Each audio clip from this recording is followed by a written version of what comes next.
हुक्म शरई नाफिज करते हुए इसका हाथ काट दिया।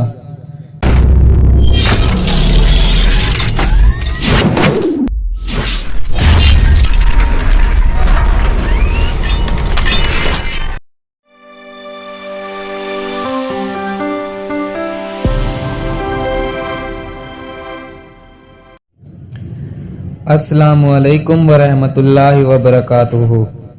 हयात केयर में तमाम इल्म के तलबगार अल्लाह के बंदों को खुश आमदीद। एक हबशी गुलाम जो कि अमीरुल मोमिनीन हैदर कर्रार साहिब जुल्फ़िकार हसनैन करीमैन के वालिद बुजुर्गवार हजरत मौला मुश्किल कुशा अली उल मुर्तज़ा शेर खुदा करमल्लाहु ताला वजहुल करीम से बहुत मोहब्बत करता था। शामत आमाल से उसने एक मर्तबा चोरी कर ली। लोगों ने इसको पकड़कर दरबार खिलाफत में पेश कर दिया और गुलाम ने अपने जुर्म का भी इकरार कर लिया। अमीरुल मोमिनीन हजरत सैयदना अली उल मुर्तज़ा करमल्लाहु ताला वजहुल करीम ने हुक्म शरई नाफिज करते हुए इसका हाथ काट दिया। जब वो अपने घर को रवाना हुआ तो रास्ते में हजरत सुलेमान फारसी रज़ी अल्लाह ताला अन्हु और इब्नुल क़वा रहमतुल्लाह अलैह से मुलाकात हो गई। इब्नुल क़वा रहमतुल्लाह अलैह ने पूछा, तुम्हारा हाथ किसने काटा है? तो गुलाम ने कहा, अमीरुल मोमिनीन शेर खुदा हजरत अली उल मुर्तज़ा करमल्लाहु ताला वजहुल करीम ने। इब्नुल क़वा रहमतुल्लाह अलैह ने हैरत से कहा, इन्होंने तुम्हारा हाथ काट डाला, फिर भी तुम इस कदर एजाज़ व इकराम के साथ उनका नाम लेते हो।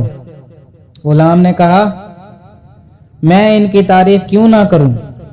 इन्होंने हक पर मेरा हाथ काटा और मुझे अज़ाब जहन्नुम से बचा लिया।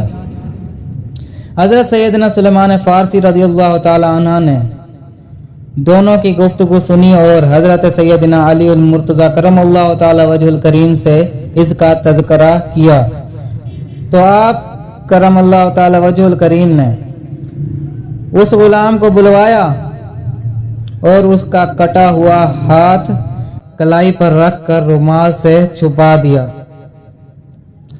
फिर कुछ पढ़ना शुरू कर दिया। इतने में एक गैबी आवाज आई, कपड़ा हटाओ। जब लोगों ने कपड़ा हटाया तो गुलाम का कटा हुआ हाथ कलाई से इस तरह जुड़ चुका था कि कहीं से कटने का निशान तक नहीं था।